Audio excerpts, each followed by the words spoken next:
and welcome to the Album, and today, yet again, is Random Friday Review, so let's go into the envelope and see what we can see. So, today, we have this. We have the blank piece of paper now. Let's see. We have, Bjork's Homogenic. So that's an interesting one. Bjork, obviously someone I've heard of. I think she's Icelandic, is she? It's a she, I'm pretty sure. And I've never ever heard any of her music. I'm completely unacquainted with Bjork. I've heard of it, know nothing about it. So this could be an interesting one. See what I think of Bjork. So I'll go and have a listen. Wow.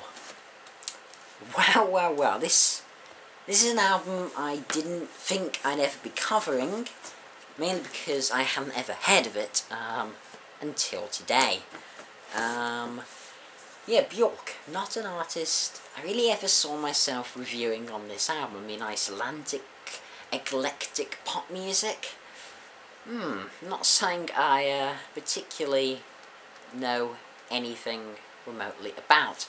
But still, Homogenic, by what I've read, seems to be one of her more famous and critically acclaimed albums, coming out in 1997, and losing out on a Grammy, I think, to Radiohead's OK Computer.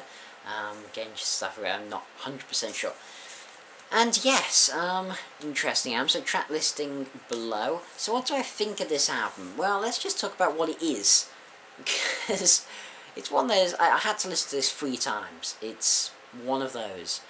And after listening to it the first time, it's like, what the hell did I just listen to?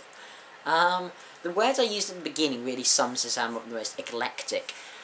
That really is what this album is. It's sort of electronic, but yet also has some classical stuff. I mean, it's almost like Baroque electronica. It's like, what the hell is this?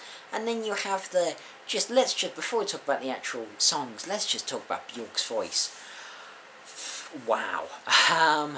What a voice does she have? I mean, seriously, just a stunning goddamn voice. Wow, I mean, she can hit some serious notes, and just the variety in her vocal tones, it's quite amazing what she can do with her voice. I can understand why people consider her one of the great singers. Really phenomenal voice. I mean, just this great, really tight soprano voice that just, from really high notes to even some lower stuff, and yeah, just such an impressive voice. I mean, seriously amazing. It's a voice that really carries this album.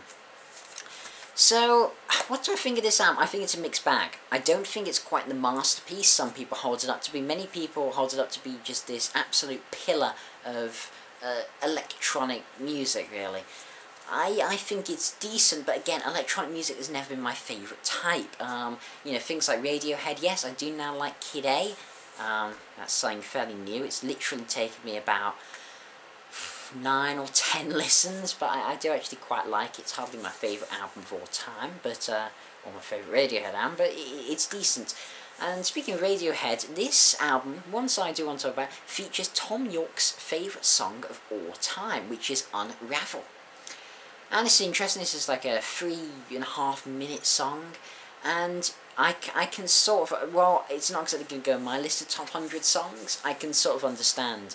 It is such a beautiful song. I mean, it's just such a stunningly beautiful song. The vocal harmonies Bjork does on this song, they really just put you in a trance-like state. It's just such a beautiful song. And that's the thing I like about this album. I love the beauty Bjork manages to capture in some of the songs, especially Unravel, probably the most beautiful. But the best song, in my opinion, is Jóga, or Jóga. It's spelled J-O-G-A, but the O has an accent. I don't know. I don't know how to pronounce Icelandic stuff. I'm going to call it Jóga. And yeah, that was that was the main single from the album. Really catchy chorus. Yeah, it just builds really well, and it very much has a very classical feel to this. Definitely a lot of, I mean, I'm no classical music expert by the least. I'm quite a casual classical music fan, but it definitely seems to have some Baroque influences, may I be right in saying? I don't know, but I definitely got a Baroque feeling from it, which is really interesting. The classical Baroque style orchestration combined with the electronics and Bjork's soaring voice. creates such an interesting song. One of the other singles, Hunter, again, just there's such interesting, diverse songs on this album. That's what I really like. And one of the singles that is fantastic, especially a really great music video, is Bachelorette, which she wrote with someone called Sion. Again, I don't know, but he seems to be some Icelandic poet. She wrote that wrote the lyrics, and yeah, really interesting stuff, and very odd music video, to say the least. It's a very odd concept, the whole song. It's about this book that writes itself and then becomes like world famous, and it's odd, to say the least, but I quite like it. The problem I have with this album is you get these 4 just amazing songs, and I'm not someone who particularly likes electronic music, but the electronics are used very tastefully. It's very minimalist electronics, not too abrasive, not too heavy, shoving them down your throat. The main thing you get is Bjork's soaring voice and some really interesting lyrical content. And combined with some catchy choruses, especially, well, mainly Jóga or whatever, that has really solid chorus. But then we get stuff like All Neon Like, which is nearly 6 minutes of, it's just, I don't like it at all. And then 5 Years, it's just like, more dull, wishy-washy, electronic-y, synthy stuff. I mean, you know, Immature and Pluto towards the end, you know, of the album are good, and Pluto especially just, I would say probably the strongest maybe vocal performance, no, maybe Unravel, but the second strongest vocal performance on the album. Seriously amazing stuff. But they really just fall flat on the, unlike, as I said, 5 Years, Alarm Call, All Is Full of Love. I like Immature, that's quite a nice 3-minute song.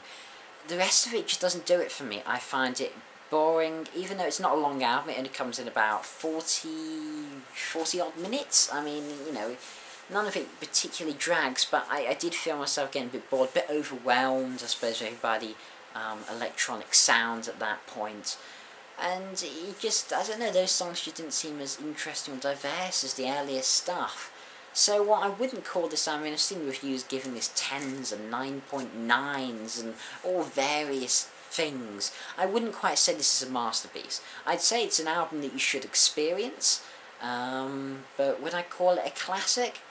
I don't know, but it's certainly very experimental, very interesting, and most of all, very, I don't know, Bjork, I suppose. I don't really know what to say. It's such an odd album. But what would I give it out of 10? This is actually quite a tough one, because there's some aspect. I love the beauty she captures. I always like it when an artist can really capture beauty in that way. I respect that just more than anything else you can do in music. It's something I always appreciate. But yet some of it really is just quite dull. I have to be quite honest. Again, maybe like Kid A, after 10 listens, I may consider this one of the great albums, but after 3, I don't. I'm going to give it 6.5 out of 10. Now, some will say that's way harsh, but this is a new listener to Bjork, and certainly something I never thought I'd be reviewing. So yeah, that's my opinion on Bjork's Homogenic. This has been the Album Man. Thanks for watching, comment, subscribe, and as usual, long live rock and roll.